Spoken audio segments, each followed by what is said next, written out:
You're here for Riley? Cartwright, no. Yeah. Oh, you're there for Cartwright, sir? Here I am, Marshal. Sir, we're about 5-6 minutes late. That's all right. I've got 30 customers. Yeah, and I've got a commander waiting, sir, and I'm not used to keeping commanders waiting. Commander, this report as the witnesses. Ow!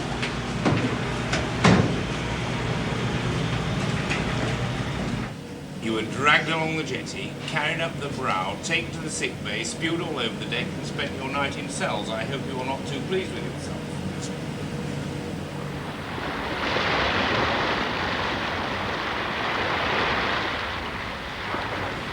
Leading Airman Powell. Off a cap. On the 2nd of March, without reasonable excuse, did fail to attend the muster of both watches of the flight deck party to 800, a muster it was his duty to attend. Do you understand the charge? Sir. How do you plead? Guilty. Who pleads guilty, sir? Brief facts, please, Lieutenant Mallon.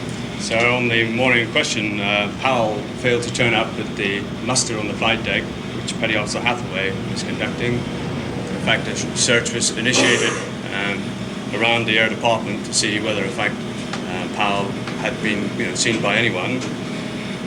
He had, in fact, been shaken, it appears, by Leading Airman Halford, and Powell was not then seen again until 1100 by Halford, and in fact was not seen by anybody really in authority until 1315. Even his divisional officer was involved in the actual search. What I want to know, Powell, is where were you? I went to late breakfast, sir, and I went round and started doing mess checklists. We had a couple of lads doing a mess change. I went down to the Met mess, had a cup of coffee, and I got back to the mess at about 11:15, 20 to 11. So in fact, I made a fool of myself. I should have went up to the flight deck and let them know where I were. But the killick of the mess normally stays down the messing harbour, and I just slipped up. The only time anybody of authority saw him, sir, was at 13:15 when he was seen by Mr. Doyle. And that's from the time that Alford is supposed to have shaken him. I don't disbelieve Alford, sir, but Alford says he shook him at 8:05. No sign, anybody saw no sign of him at all. Well, Powell, I honestly don't know what to believe in this case, except for the fact that you weren't at the muster at 8 o'clock. And why? Because you were still in your flaming pit. Leading hand of the mess on a working day, still in your pit at turn 2. That's a fine example, isn't it? Well, yes, of course, I know Leading Airman Powell well. Both the good and the bad, and the good's jolly good. But oh my God, when we get into harbour, you get ashore for a few wets, and then come back on board, it all goes down the drain, doesn't it, Powell? Your old sense of irresponsibility comes to the fore.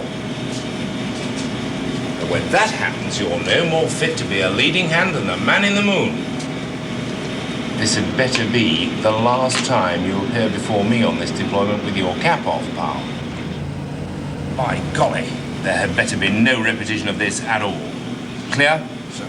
Fine £15. Fine £15 on cap. Left turn, left wheel quick march. Carry on. Yes, I'm not at all happy that the truth has come out of this matter. Yes, he was absent from both watches. I'm not sure at all that I necessarily believe where he was. I've dealt with it on the grounds that he was absent from both watches. But if Powell is going to play silly games, Powell had better just watch out. I hope he's well aware of this. He had one fright last year. I don't want Powell going back into his old ways, all right?